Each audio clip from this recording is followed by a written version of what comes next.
જય ઠાકર, જય માતાજી, રામ રામ। કેમ છો મિત્રો? મોજમાં? આપણે પણ એકદમ મોજમાં। જુઓ ભાઈ, સાંજના 5:30 જેવું થયું છે ને ગાયું આપણી આ બાજુ ચરે છે, જોઈ શકાય આમાં।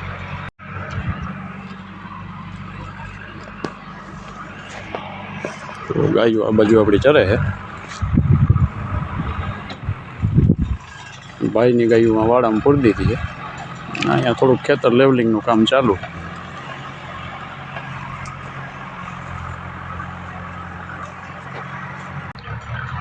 અને જો ભાઈ બીજી વાત કરું તો શું કામ મોજમાં, કેમ કે જે વસ્તુ માટે આપણે સપનું જોયું હતું એ ભગવાન આજે પૂરું કરશે આપણું।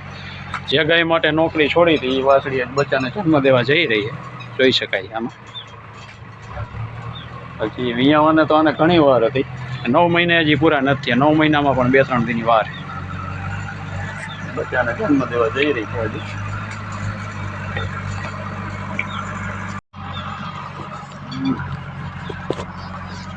જુઓ, આપણા ફાર્મની સૌથી સુંદર જે વાછરડી છે બંસરી, જે બચ્ચાને જન્મ દેવા જઈ રહી છે। આપણું સપનું આજ પૂરું થઈ છે। આ વાછડી સપનું પૂરું કરશે આપણું। બચ્ચાની ખરીયું પણ આવી ગઈ।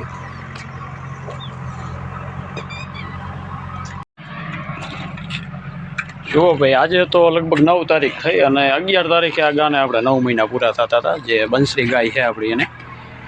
અને મેં એવું વિચાર્યું હતું કે ભગવાન દ્વારકાધીશની ધજા આપણે ચડાવી આવશું, પછી આ ગા આપણી વિયા છે। હવે ભગવાન દ્વારકાધીશે આપણા કરમમાં લખ્યું હોય સાચું, કેમ કે આજે 9 તારીખ છે અને પરમદી 11 તારીખે દ્વારકાધીશના મંદિરે ધજા ચડે દ્વારકા। તો હવે દ્વારકાવાળાએ વિચાર્યું હોય સારું, આપણા માટે સારું જ વિચાર્યું છે ભગવાને।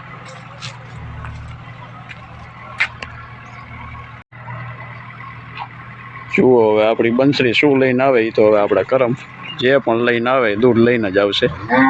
એવો ભેદભાવ નથી આપણે તો કોઈ વસ્તુનો। મારા ફાર્મની સૌથી સુંદર વાછડી આ છે બંસરી, એકદમ પ્યોર ગીર છે વાછડી આપણી। જે પણ આવે એ ભગવાન દ્વારકાધીશની દયાથી આવે છે।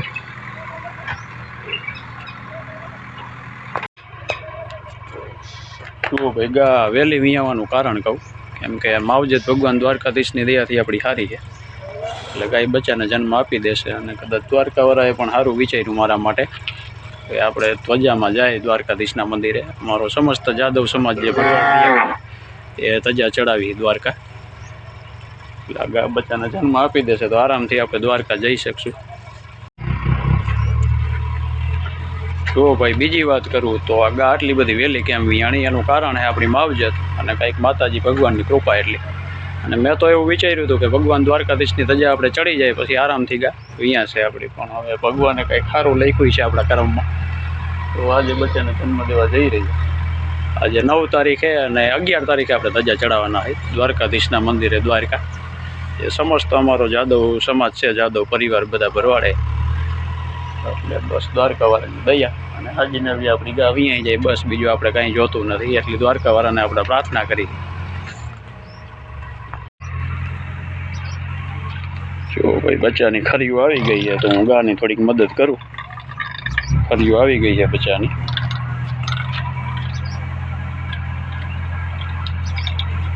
આગળના વ્લોગમાં કન્ટિન્યુ રહેજો બધા।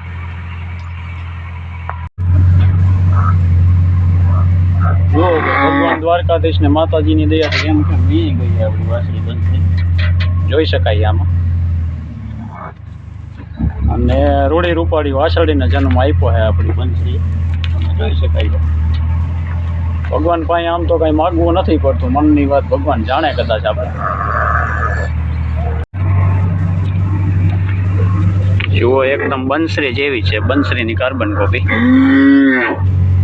બહુ મજાની વાછડીને જન્મ આપ્યો છે આપણી ગાયે।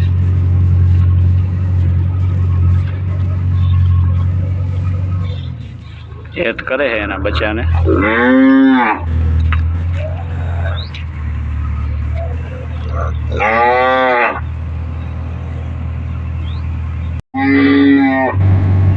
જો ભાઈ, અને બીજી એક વાત કરું તો જે ધનિકા ગાય આપણી એક્સપાયર થઈ ત્યારે કોઈને ફરિયાદ નહોતી કરી ભગવાનને, કેમ કે એ કોઈ વસ્તુ આપણા હાથમાં નહોતી, ભગવાન ઉપર છોડી દીધું હતું।